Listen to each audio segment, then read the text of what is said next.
June 2000. Fine Gael contest a hard-fought by-election in South Tipperary. But as the activists line out for battle, a group within the party were hatching a plot to get rid of their leader. One particular guy, but there were lots more like him, he came to me and he says, "How do we get rid of this fella Bruton?" He says, "How do we get rid of him?" I felt that he had been taken out by men of lesser intellects and lesser abilities than he had. I felt there had been a certain amount of treachery involved. It was very unfair to do this to him. I really was, I suppose, gutted and angry. Within the year, one leader would be dumped and another installed, but to little effect. Michael Noonan would lead a party more divided than ever. I'm convinced that people within the party were involved in the leaking of information. And the motivation was to damage my leadership.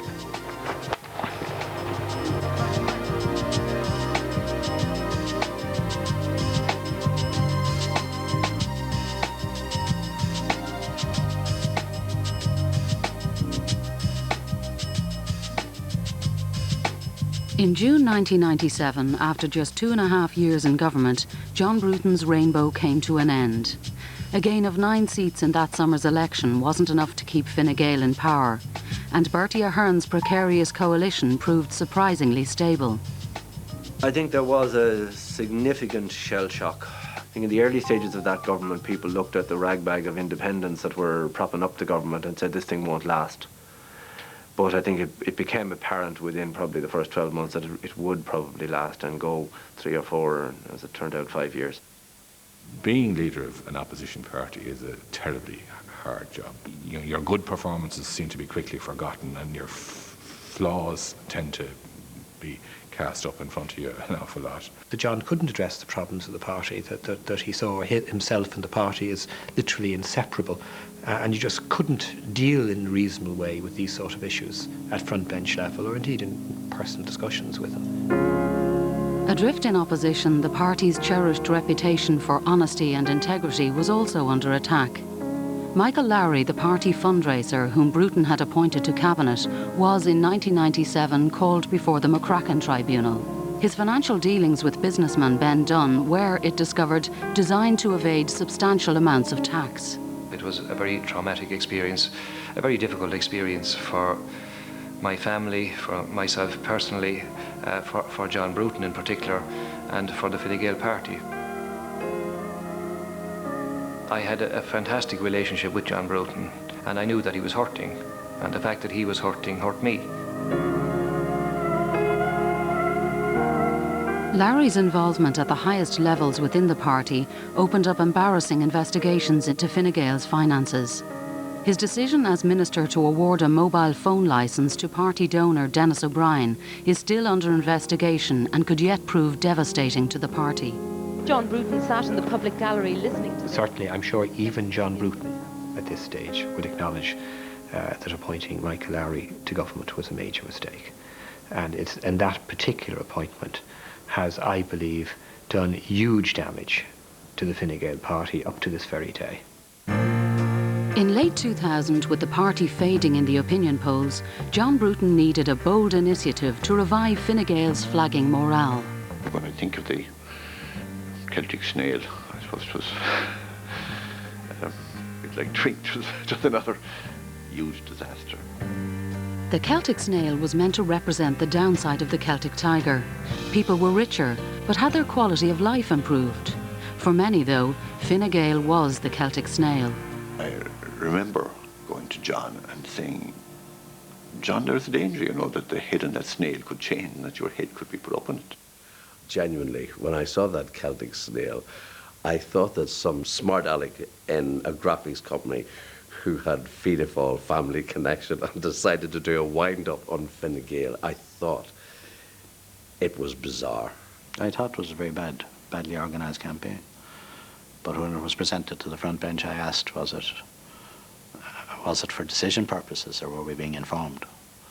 And it transpired that we were being informed, that the decisions had been made and the dates had been fixed and the advertising was placed.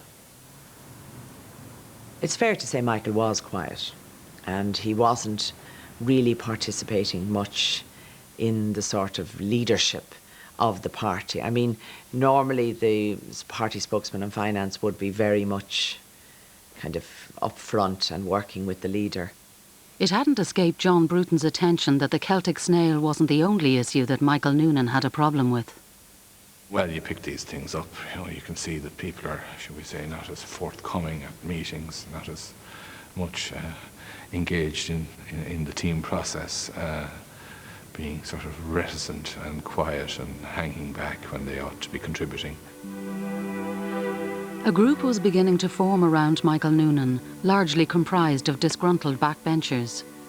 I had been listening to people moaning and groaning about John Bruton and saying how he must go and how he won't get us elected again. We have no hope as long as he remains leader. I'd been listening to this from a clear majority of the parliamentary party. Austin Deasy was always, I suppose, cranky might be the wrong word, but he was always a sort of a man with his own views and was never afraid to express them. Acting alone, in November 2000, Austin Deasy put down a motion of no confidence in John Bruton's leadership. I feel that we'll do badly under John Bruton. Now they can take it or leave it, but I'm just giving them that opportunity. But when it came to the vote, Bruton's enemies weren't sufficiently organised to muster enough support for his removal. They bided their time. I have to question now those people why they didn't have the courage to sort of take that ball when Austin Deasy hopped it. Not alone did they vote for John Bruton, but they actually said he was a great leader and he should never be removed. And these were people who only weeks beforehand had been saying he must go. Well, after the Austin Deasy's motion was defeated, because nobody knew it was coming up and it was just taken very quickly, a lot of the people in the party decided they were going to have a change anyway. And just put to me in the bluntest terms that I either became part of the change or they'd change for somebody else, you know. Over Christmas 2000, Noonan and his supporters began to lay the groundwork for another push, canvassing wavering members of the parliamentary party. I knew there was a series of meetings going on to assess the level of support, or otherwise for a motion of no confidence, and I alerted the party leader about that. To win, Noonan knew he needed to broaden his support base within the party. He turned to Jim Mitchell, a long-time critic of John Bruton. At the house of Noonan's secretary in West Dublin, the deal was done. We came to an arrangement that we'd not ask backbenchers to put down motions of no confidence, that we'd do it ourselves, and that subsequently we'd both contest the leadership, and that whoever was selected leader would have the other as his deputy. The so-called dream team left little to chance, even canvassing the deputy leader. I would have said to Jim, I just don't think this is the time to be changing our leader. We had a chance in November and we didn't do it, and I really think this is madness. There were hints to me that, you know, I didn't have to go down with the ship, as it were, if there was a change of leadership. But I wasn't biting. In January came the trigger. A poll put Fine Gael at just 19%, a long way from the 40% share under Garrett Fitzgerald. Alan Shatter fired the first shot. There does come a time in Irish politics when all of us in politics must consider the appropriateness of the positions we hold, whether continuing to hold them is in the interests of the country, is in the interests of the party you serve. The results of this opinion poll came out 15 or 20 minutes before we went on air in the Olivia O'Leary programme. I was asked a question about the poll, and instead of engaging in political waffle, I decided to just truthfully express my concern about the predicament Fine Gael was in. John Bruton accepted the poll was something of a setback. Well, I am quite disappointed, to be honest. There was a sort of a sense of gloom and foreboding at that stage, because I think this would be the worst poll for some time. And I think John was pessimistic himself at that stage. He was always resilient in the face of bad opinion polls because he'd been facing them for so long. But I think he was nearly ground down at this stage by the constant drip and the media obsession about his leadership. Alan Shatter's well-timed attack opened the way for the so-called Dream Team to go public the following Sunday. and so began an intense 4-day battle for the party leadership. It's gone to the stage now where it's difficult to find party activists who support the present leader. I was, without hesitation, deciding that I would confront that challenge head on. I believe it's very important not only that I fight this, but that I win. Michael Noonan says you're going nowhere, you'll finish the party. Anybody who could say that hasn't much respect for Fine Gael. There are very few, if any, donos left. I will win the vote. My managers believe that we have a majority. I've devoted my life to Fine Gael. I haven't made up my mind, Charlie. I'm a man of steel. And when will you be announced? And your information is that you don't know. I'm a man with guts. I'm a man who stands for what... With the vote stacking up in favour of Noonan, Bruton's allies were pessimistic about his chances. People like Phil Hogan were encouraging him a little bit with sort of probably a small amount of false optimism, saying, you know, you can still do it. Privately, they knew the game was up. Knowing he was facing likely defeat, John Bruton faced his party on Wednesday afternoon. All of his private office staff were on the corridor, just saying, good luck, go for it, this is it. It was like sending a boxer into the ring, really.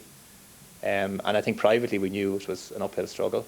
I wished him luck, and I said, John, I think you probably will be pipped.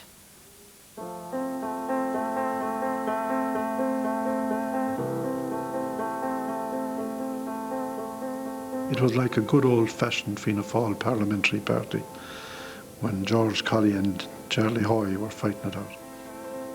There was blood all over the floor. It was ugly. Some of the deputies were quite personal in saying that his face on the poster would yield negative electoral results for the party in the following general election.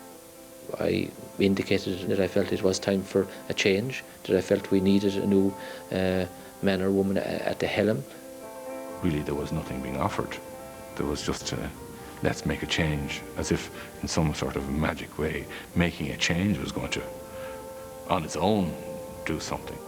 Oh, it was very emotional, and I know that many of us, including John, were close to tears. One TD actually said that the reason he was voting against John Bruton was because he didn't attend a funeral of some party activist in the west of Ireland. And really, I think at that stage it was probably time to call the vote and have it done. Meet our Waterloo.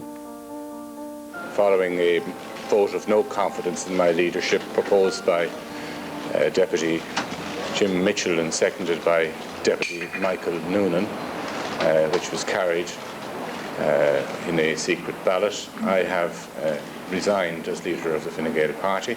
Everybody was very emotional. We were all crying and just quite defiant in a way.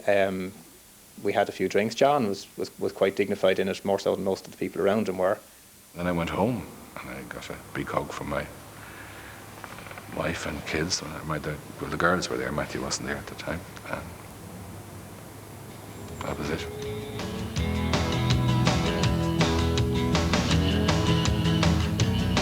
The new leader of Fine Gael is Deputy Michael Noonan. Love is a burning thing that makes a fiery ring. They were so impatient to recover what they thought was the advantage of having a charismatic leader that they dumped John Bruton, and without clearly seeing around the corner that they hadn't got somebody, a second Gareth Fitzgerald, lurking in the wings who was going to bring them back to their previous glories. The new Fine Gael leader will not announce his front bench until Thursday. Now the deputy from Limerick was firmly in charge. Rivals for the leadership like Enda Kenny, along with allies of the former leader, were dropped from the front bench. He'd already informed all the people who were going to be on it before he came into me and said, there isn't going to be a place for you. And I said, well, I'd pretty well worked that out for myself. The newly elected leader had ambitious plans to revitalise his party. Noonan's key initiative was to ban corporate donations to political parties, putting clear blue water between himself and Bertie Ahern. I want to break any perception that a small group have undue influence over the political process. Taking on the popular Taoiseach seemed to be Noonan's greatest challenge. But what happened next convinced him that his biggest enemies lay within his own party. I was taking over the party as the new leader. I met the chairman of the trustees, and he was telling me about the finances of the party, that everything was in order. While we weren't in a very strong position, we weren't in any difficulties either. And then he told me about this cheque. The murky legacy of the Lowry era suddenly returned to haunt Michael Noonan. A cheque for $50,000 from the consortium which had been awarded the lucrative mobile phone licence by Michael Lowry was lying in the safe at party headquarters. The cheque hadn't been cashed, nor had it been disclosed to the tribunal. There was legal advice given to John Bruton that there was no need to report this to the Moriarty tribunal. It wasn't within the remit of Moriarty, but I mean, I don't have a legal background, but my sense told me that it was something that should be reported in prudence, and I instructed that this would be done. But before Noonan could come clean, somebody tipped off the papers about the secret donation. Clearly it was leaked by somebody, in my view, for no other reason than to damage Michael Noonan, and things really went downhill after that. I think Michael had probably lost his confidence halfway through his first year. The revelations threw Noonan's leadership off course. And a few months later, there was another embarrassing leak. For years, Fine Gael had been making under-the-counter cash payments to staff. I'm convinced that people within the party were involved in the leaking of the information about the payments without tax being deducted. And the motivation was to damage my leadership.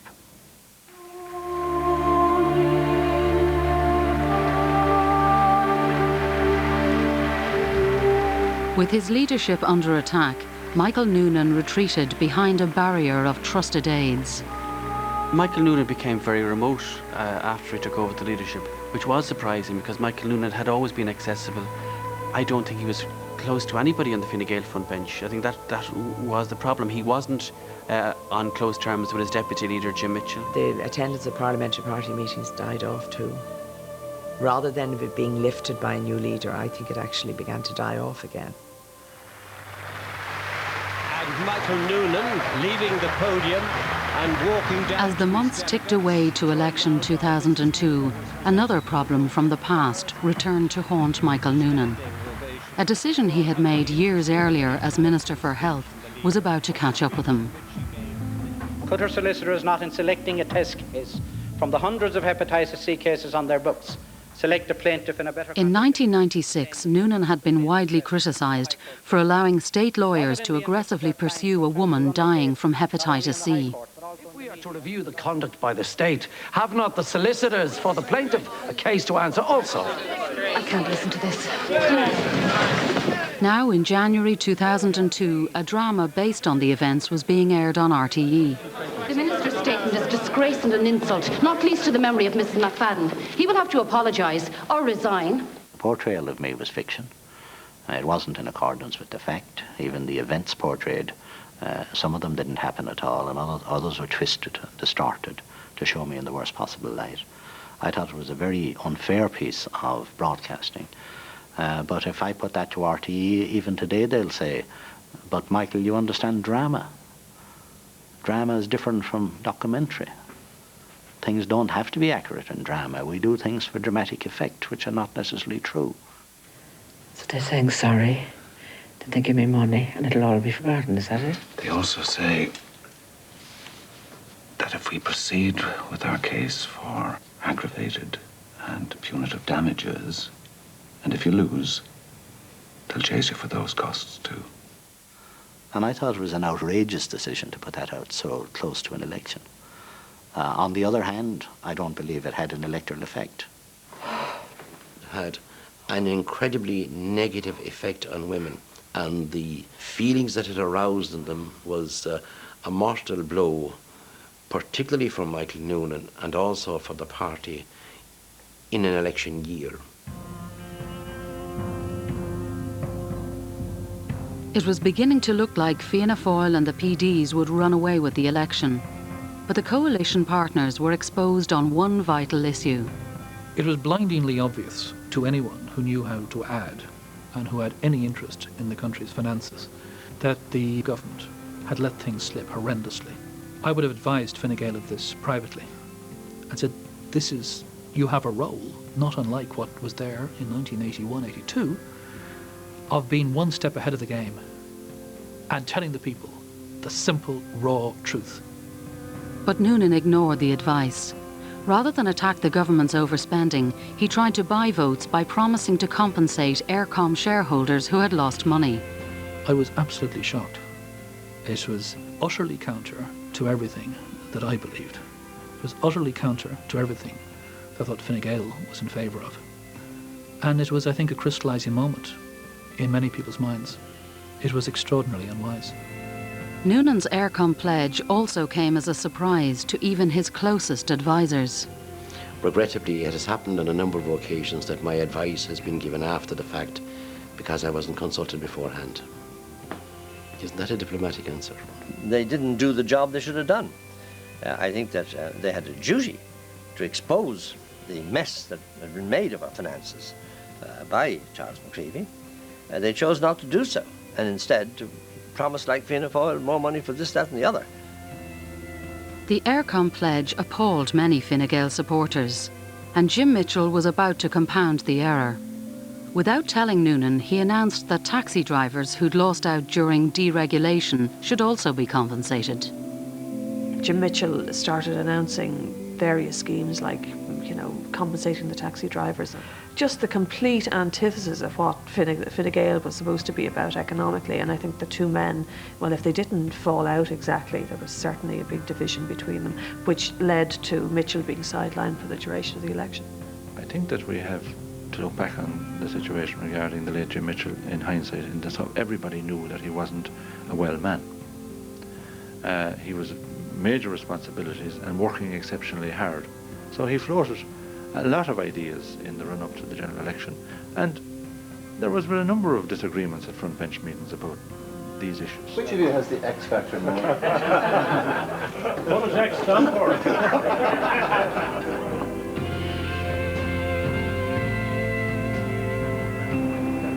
Ahoy to Gina Johnson! We want to sail you to victory on Friday the 17th of May. Whatever hope Noonan had of forming a pre-election pact with Labour was effectively scuppered by the compensation pledges. I mean, Fine Gael came out with some nonsense proposals. The proposal to compensate the telecom shareholders was like putting a stall outside Leopardstown and saying, all losers over here, please, It was clear that Labour weren't prepared to make any kind of pre-election arrangement with us. That came to a head just before the general election. When we knew it was going to be called within 24 hours, I asked Rory Quinn to have a chat about how we'd conduct the campaign. My recollection of it was not so much what he said, but the intensity of desperation with which it was said. I tried again to get an agreement on some kind of common platform, and as a last resort, even to get an agreement on the exchange of votes. I said, Michael, I understand what you're saying, I understand why you're saying it.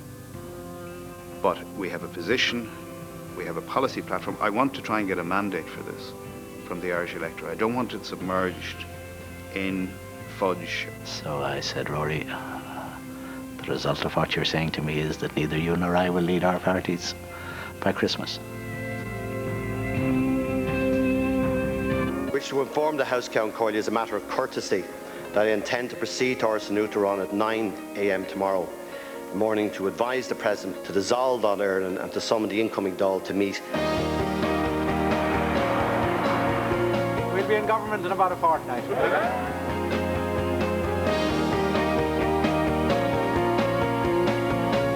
And so the scene was set for the most disastrous Fine Gael election performance in half a century.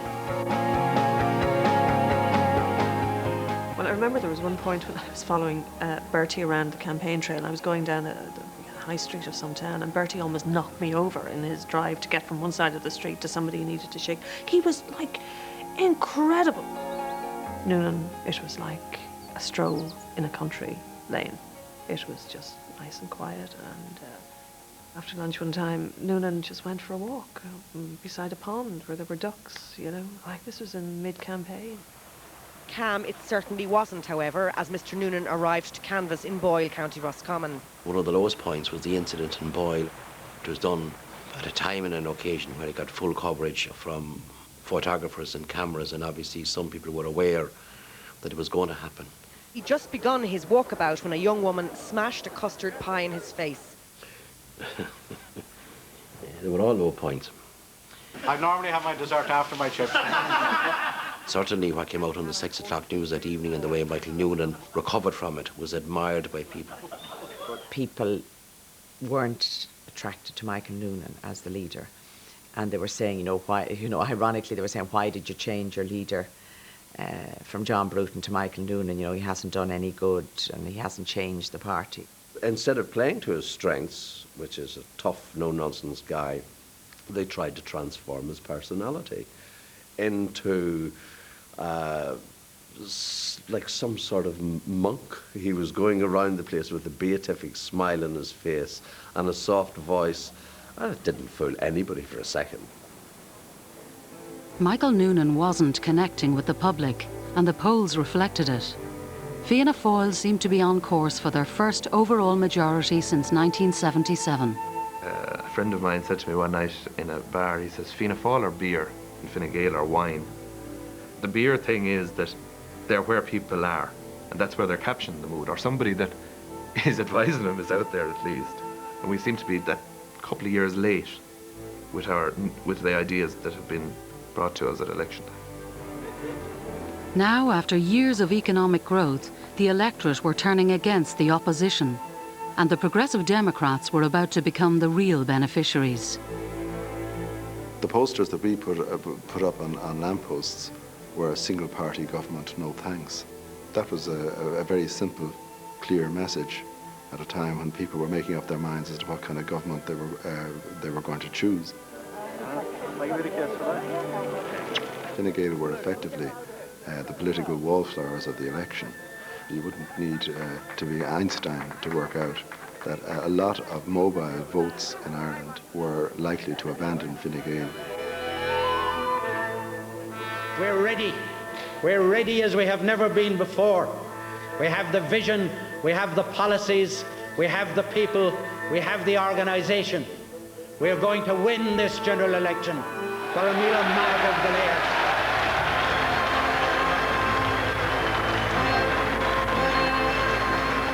A huge standing ovation for a very interesting and a very challenging speech from the leader.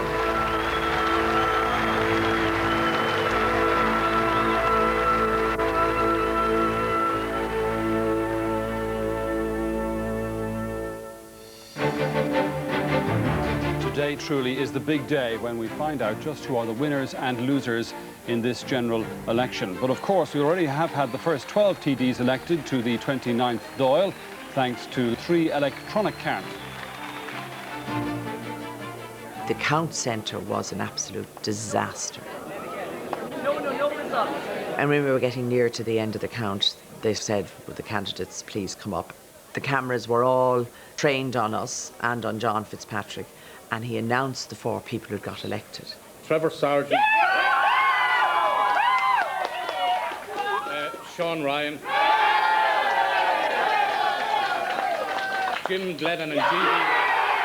That's how I heard.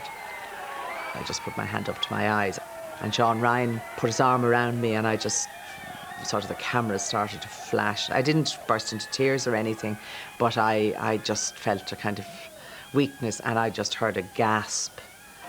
And that is a surprise. The whole thing was so terrible that even if I'd had a chance for my own self to kind of get on the platform and say, thank all the people. I mean, I was going out of the Dáil after 19 years. It wasn't nice to just drift away like that.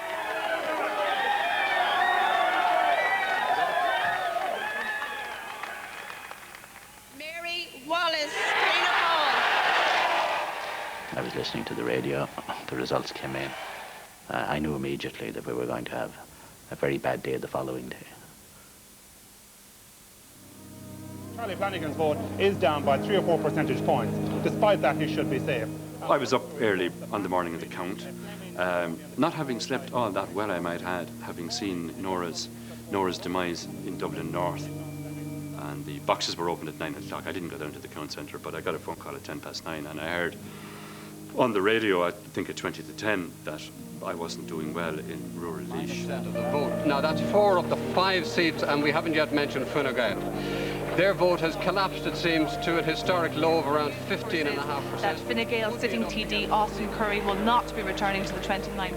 Fine Gael are now in meltdown territory. I mean, your candidates are suffering at the hands of the PDs, at the hands of Labour, and at the hands of Fianna Fáil. As the results were coming in, I spent most of the day out in RTE with a sad heart, and it was hard to believe that so many of the front bench, the better known names in the party, were falling right around the country.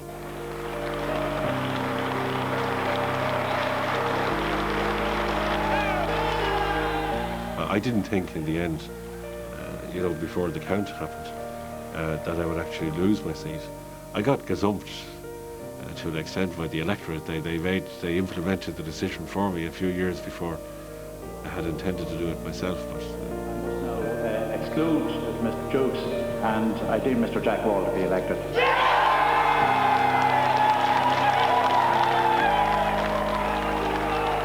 Alan Jukes can't make it. That's another big shock, isn't it? It's an absolute disaster for them. Fine Gael meltdown, if it's not a meltdown, it's something very close to it. Yeah, it's certainly a disastrous showing for us. I was surprised that in virtually every case where there was a possibility of a loss, it happened. It was quite disastrous. As the votes of Tom Parland exceed the quota, I deem him to be elected. Fine Gael vote, or my vote, didn't hold up. Democrats and from Tom Parland, who took about 2,000 votes, and from Charles Flanagan, and I think that's what explains Charles Flanagan's demise. And I was out, gone. This is the Fine Gael front bench, and this is what has happened to them. 10 of them have gone to Jim Mitchell, Alan Jukes, Charles Flanagan. It was devastation. It was Good Friday, you know. It couldn't believe big names losing their seats, people that you thought were infallible. It's the elite of Fine Gael. It's so much of their front bench that has vanished. Who's the one most at risk? Well, it's difficult to call it. In the Kenny looks like most at risk, but at the same time... You know, you didn't want to watch the television. You wanted to just go away and be with yourself and your thoughts. What's certain is that Bertie Hart is going to be Taoiseach. I packed my bag, I drove west, and I walked in the Burren. Stayed up late. Walked again the next morning, and hung up my political boots.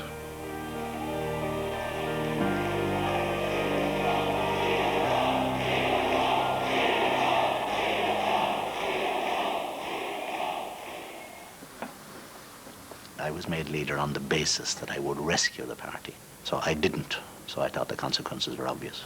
I don't see that I'm tenable as a leader of the party after such a bad result. You know, we timed it so that it would run for the 9 o'clock news. That was it.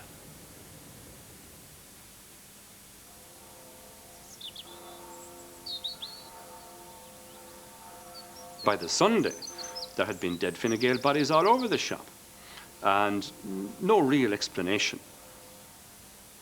I just felt like kind of going home and taking it easy and stock taking and just wondering, you know, what the future held.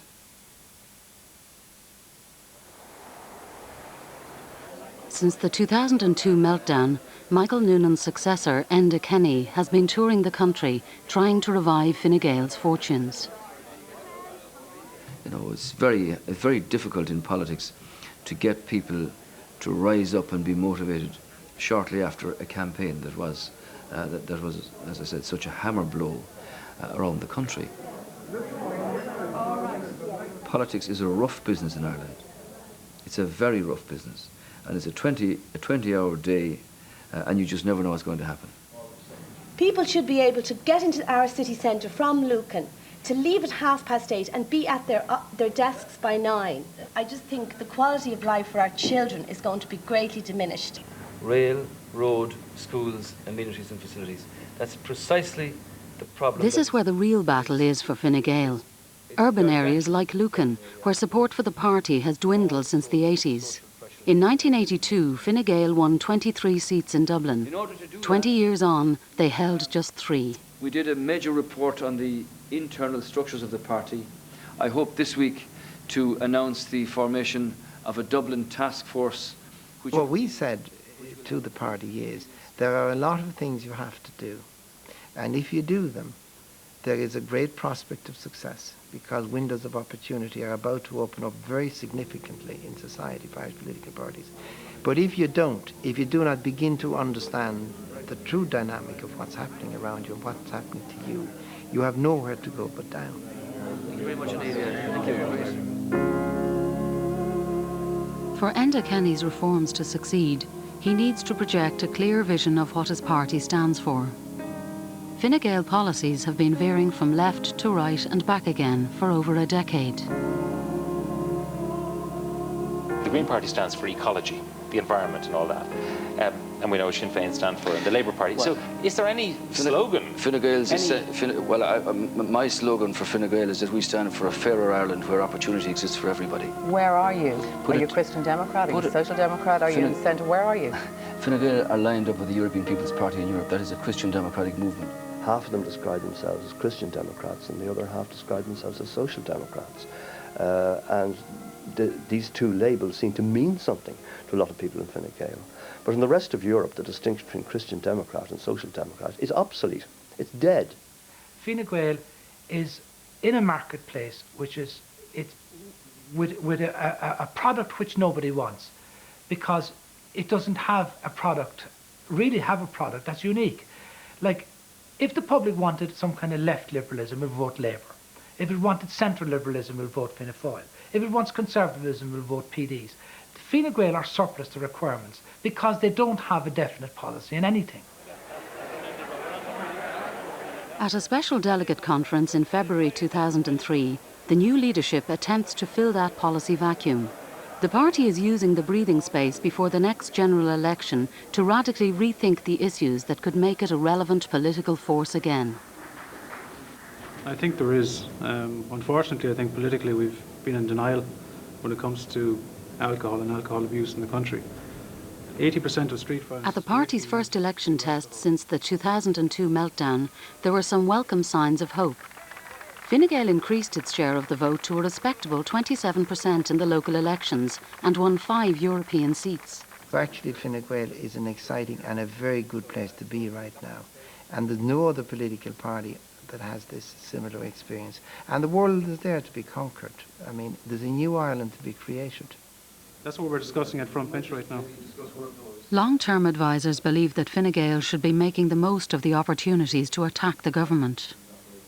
I mean, holy God, the health services don't work. There's no serious division on it. There's nobody out actually screaming and campaigning to get some of the problems sorted out, and yet the problems are that acute. That is extraordinary. Now, John Deasy, our spokesman on justice, has been doing quite an extensive amount of work in this area. In fairness to Enda Kenny, he's still in the process of putting his team together and so on.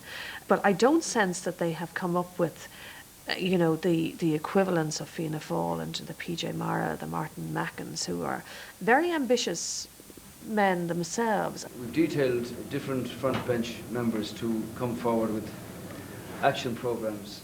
They don't have that hunger, you know. They don't have that hunger that Fianna Fáil has. And I think the absolute proof of that is that the last time they were elected into power was in 1982. Fine Gael have gone from a high point of 70 seats under Garret Fitzgerald to today's tally of just over 30. But if these were the best of times for Fine Gael, they ultimately left the party weaker. Fitzgerald's liberal agenda attracted new talent, but it cost Fine Gael an old, loyal following. And the economic turmoil of the 80s also damaged the party's reputation. Once Fitzgerald was gone, Fine Gael struggled in vain to hold its competing identities together. I have to say, I think Fine Gael has a very, very difficult and uncertain future. They were a social democratic party for a brief period. They have been a law and order party. They've been a catch-all party, they've been a niche party, they've been a farmers' party, they've been a business party. They're now at the moment a party searching for an identity. In Dublin Castle, the Moriarty Tribunal grinds on. If it were to conclude that a Fine Gael minister awarded a state licence corruptly, it would be devastating for the party. Separately, at the Flood Tribunal, the grandson of the party's founder has resigned from Fine Gael after failing to declare money he received from a lobbyist. Recent events, I think, have damaged the Fine Gael party, because that one trump card that in the last analysis they were less crooked and more honest than their opponents has been taken out of their hand by the recent revelations in the tribunals. I'm very pessimistic. I'm very pessimistic with what I see currently. I would doubt if there's the capacity among the elected politicians to make the kind of change that's needed. I mean, if, for instance, Fine Gael in the next election increased its support by 50%, still wouldn't be in government. Fianna Fáil will still be returned. That's a disaster facing the country. The challenge of reinventing Fine Gael falls squarely on Enda Kenny's shoulders. In recent months, there have been some signs of recovery. Kenny at least has one major advantage over his predecessors. The bitter fights over the leadership that have plagued the party for so long are now finally settled. It was only with the advent of Enda Kenny that we have a totally united party again, where there is no crown pretender out there who thinks he should be leader now and is actively kind of wondering what his opportunities are. So that's another seriously plus point for Fine Gael in its next phase. He's a man of very good IQ, intelligent and very fast learner. Does all of that up to is Enda Kenny a great political leader? Time will tell. What I think he has is he has an enormous number of the ingredients. Let me introduce to you the leader of the Fine Gael party and ex-Taoiseach of this country, Enda Kenny. Fine Gael have been central to Irish politics since the foundation of the state. But the past 2 decades have seen Ireland change dramatically. If the party cannot match that change, there are no guarantees that Fine Gael will play a role in Ireland's future. The time is coming for Fine Gael to be much more courageous, much more forceful in advocating a distinctive view of society, in saying things that are right but unpopular, and in that way we'll gain definition, people will gain respect for us, and we'll make progress. Let them know out there that Fine Gael has got its bottle back. There's no such thing as a floor to the political support you have. The floor, in fact, is no votes at all. The floor is zero. From Michael Collins to Enda Kenny. It's not a party which is urban, liberal, left of centre anymore. And that's the dilemma which confronts it at the moment. And I imagine that the next general election will be a make or break event for Fine Gael. They're writing in the papers that Kenny is a nice guy. But has he got the bottle? I think that after the devastation of the last election, there is hunger creeping back into the party again. You'll see Fine Gael emerging again slowly and so on, and, you know, they'll be back, I'd say. If you believe of the importance of giving people a real choice on the next election... I mean, you ask me what's the future of the party. I don't know what the future of politics is. I've been talked happily about the past because I know what happened. I don't know what's going to happen in the future. That's a matter for the people who are there now to do something about. I just know that I hope that there will be an alternative government offering an alternative view and key policies in the future. The answer is always in our hands. In our hands, go and do it. Thank you very much indeed.